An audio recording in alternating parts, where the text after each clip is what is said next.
Hello, good morning. ഇന്ന് രാവിലത്തെ മസാല ദോശയാണ് കേട്ടോ. മസാല ദോശയും ചട്നിയും. ഇവിടെ മസാല ദോശ മാത്രമാക്കിയാൽ പോരാ, ചട്നിയും വേണം അതിൻ്റെ കൂടെ തന്നെ.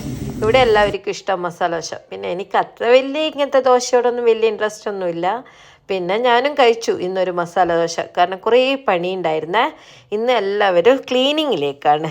എന്താണെന്ന് വെച്ച് കഴിഞ്ഞാൽ ഹസ്ബൻഡ് പറഞ്ഞതെന്ന് വെച്ചാൽ ആരൊക്കെയാണോ ക്ലീൻ ചെയ്യുന്നത് അവർക്ക് ഫുഡ് എന്ന് പറഞ്ഞത്. അതുകൊണ്ട് എല്ലാവരും പുറത്തിറങ്ങി കേട്ടോ. എല്ലാവരും വൃത്തിയാക്കാൻ തുടങ്ങി. അപ്പോൾ മോൻ്റെ പഴയ ബുക്കുകളെല്ലാം ഉണ്ടായിരുന്നു, അതൊക്കെ എടുത്ത് മാറ്റി വെച്ചു. എന്നിട്ട് പുതിയ ബുക്കുകൾ മാത്രം കബോർഡിലെടുത്ത് വെച്ചു. അങ്ങനെ കുറേ പണികളുണ്ടായിരുന്നു. അങ്ങനെ ഒട്ടാകെ ഒരുവിധം എല്ലാം കഴിഞ്ഞ് ഒരു 2 മണിയാകുമ്പോഴേക്കും നമ്മുടെ പണിയൊക്കെ കഴിഞ്ഞ് കുളിയെല്ലാം കഴിഞ്ഞ് നേരെ നമ്മൾ പോകുന്നത് വക്രയിലെ സൂക്കിലാണ് കേട്ടോ.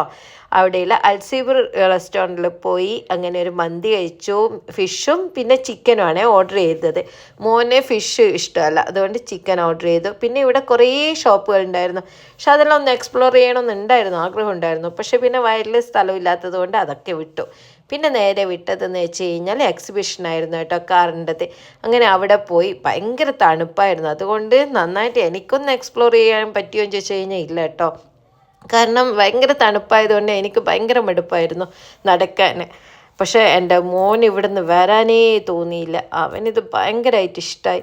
അവിടുന്ന് പിന്നെ ഏതോ ഒരു യൂട്യൂബറെ കണ്ടു. അവൻ മലയാളി അങ്ങനെ എന്തോ പറഞ്ഞു അയാളെ കുറിച്ചിട്ട്. എനിക്ക് വലിയ ഐഡിയ ഇല്ല കേട്ടോ. അയാൾ ഒത്തിട്ട് ഒരു ഫോട്ടോ എല്ലാം എടുക്കണം എന്ന് പറഞ്ഞ് അങ്ങനെ ഒരു ഫോട്ടോ എല്ലാം എടുത്തു കൊടുത്തു. അങ്ങനെ നല്ല നല്ല വണ്ടികളുണ്ടായിരുന്നു കേട്ടോ. ഞാനൊന്നും കാണാത്ത വണ്ടികളാണ് ഇതൊക്കെ. അങ്ങനെ പുതിയ പുതിയ നല്ല നല്ല വണ്ടികളുണ്ടായിരുന്നു. പിന്നെ ഇയാളെയാണ് കേട്ടോ മോൻ പറഞ്ഞത്. അങ്ങനെ അയാളുടെ കൂടെ നിന്നിട്ട് ഒരു വീഡിയോ എടുത്തു. പിന്നെ ഇതെന്ന് വെച്ചാൽ റവ് ചെയ്യാനാണ് കേട്ടോ, കാറ് പൊട്ടിക്കാൻ.